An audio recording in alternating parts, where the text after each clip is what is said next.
La vitamine D est une vitamine très importante et beaucoup de nos concitoyens en ont une carence. Plus de personnes que nous le pensions souffrent d'une carence en B12. Rencontrez le docteur John Scharfenberg. Il est le docteur John Scharfenberg, professeur de nutrition à l'université de Loma Linda.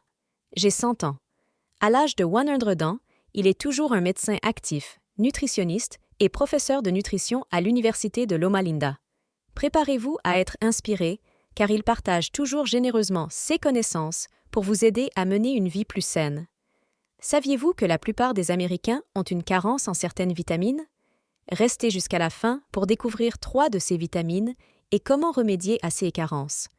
Selon le Dr Scharfenberg, explorons d'abord 3 secrets sur la façon dont le Dr Scharfenberg reste en bonne santé en tant que centenaire actif. Exercice. Je pense que c'est extrêmement important. Si une femme est obèse mais fait de l'exercice tous les jours, elle vivra plus longtemps qu'une femme de poids normal qui ne fait pas d'exercice. Le docteur Scharfenberg souligne l'importance de l'exercice pour la santé et la longévité. Il insiste sur le fait qu'il est particulièrement important pour les personnes d'âge moyen de rester actives avec un exercice quotidien. Faire de l'exercice à l'âge moyen est le moment le plus important. Faire de l'exercice dans ce groupe d'âge peut réduire le risque d'Alzheimer à 100 ans. Le docteur Scharfenberg a considérablement réduit son niveau d'exercice, mais affirme qu'il continue de marcher. Il est recommandé de marcher au moins 2000 par jour en tant qu'adulte plus âgé. L'activité physique régulière est l'une des choses les plus importantes que vous puissiez faire pour votre santé. Elle peut prévenir ou retarder de nombreux problèmes de santé qui semblent survenir avec l'âge. Elle aide également à renforcer vos muscles afin que vous puissiez continuer à effectuer vos activités quotidiennes sans devenir dépendant d'elles. Pour chaque heure que vous faites de l'exercice, vous vivrez 3 heures de plus. En tant que membre de l'Église adventiste du 7e jour, le docteur Scharfenberg ne fume pas, ne boit pas et est végétarien. Bien qu'il ne soit pas strictement obligatoire d'être végétarien, de nombreux adventistes choisissent de suivre un régime entièrement basé sur les plantes. Saviez-vous que Loma Linda, en Californie, d'où est originaire le docteur Scharfenberg, est l'une des 5 zones bleues connues dans le monde? Les zones bleues sont des régions du monde où la population est connue pour vivre plus longtemps que la moyenne. Beaucoup de personnes vivant dans des zones bleues, comme Loma Linda, Okinawa au Japon, la Sardaigne en Italie, Nicoya au Costa Rica, en Grèce, en Corée, vivent jusqu'à 100 ans. La recherche sur les zones bleues a révélé que 95% des personnes vivant jusqu'à 108 ans suivent principalement un régime à base de plantes riches en légumineuses et céréales complètes.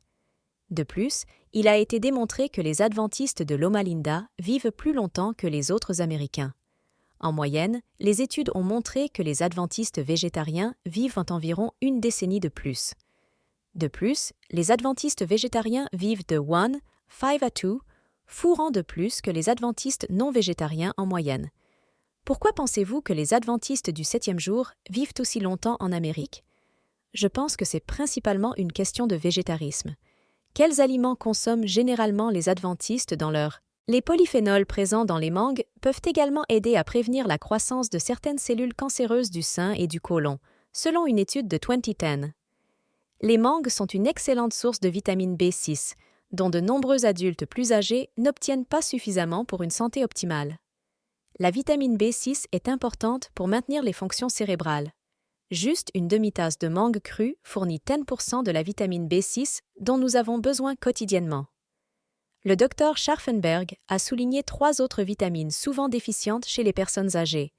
Découvrons lesquelles. Comment remédier à cela pour mener une vie longue et saine? Vitamine A. Environ 45% des Américains ne reçoivent pas une quantité adéquate de vitamine A. Dans le monde entier, environ 127 millions d'enfants et 7 millions de femmes enceintes manquent de vitamine A. La carence en cette vitamine peut augmenter le risque d'infection, de cécité et même de décès. La vitamine A est essentielle pour le renouvellement des cellules de la peau ainsi que pour maintenir une vision optimale et un système immunitaire sain. Pour cette raison, les personnes déficientes en vitamine A ont un risque accru d'infections graves. Comme les enfants sont sujets aux infections, il est crucial que les moins de 5 ans obtiennent suffisamment de vitamine A dans leur alimentation ou par le biais de suppléments. Chez les adultes, l'un des principaux signes d'avertissement d'une carence en vitamine A est la cécité nocturne. Conduisez-vous la nuit?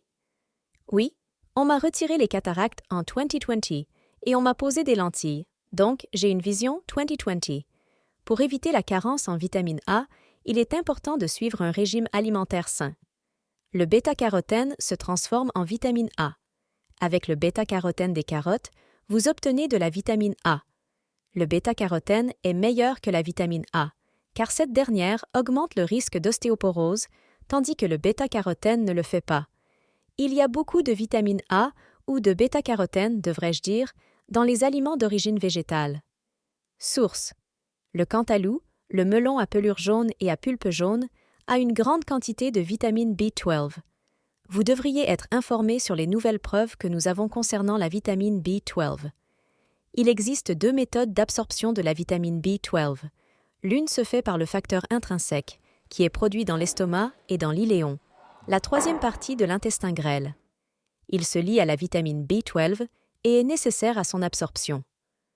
En vieillissant, vous perdez la capacité de produire ce facteur intrinsèque, de sorte que, à partir de 50 ans, de nombreuses personnes ont une carence, même si elles consomment beaucoup de vitamine B12 dans leur régime alimentaire carné. Mais il existe une autre méthode d'absorption, qui est la diffusion passive, principalement pour les végétariens ou les personnes âgées qui trouvent difficile d'absorber la vitamine B12. Il est préférable de prendre des suppléments. Vitamine D. Plus de 50% de la population générale a une carence en vitamine D, indépendamment de l'âge. Cette situation s'aggrave avec l'âge, car environ 70% des Américains âgés ont une carence en vitamine D dans certaines études. Ils ont constaté que jusqu'à 95% des adultes américains ont une carence en vitamine D. Tous ceux qui vivent au nord de Washington, D.C. ou de New York ont une carence en vitamine D. La vitamine D est une vitamine très importante. Nous la recevons principalement du soleil.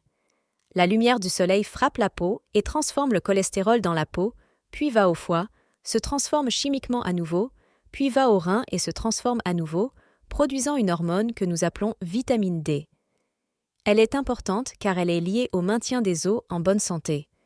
Nous avons besoin de vitamine D, car elle augmente l'absorption du calcium dans les intestins. Si vous avez des niveaux adéquats de vitamine D dans le sang, vous pouvez absorber jusqu'à 3 fois plus.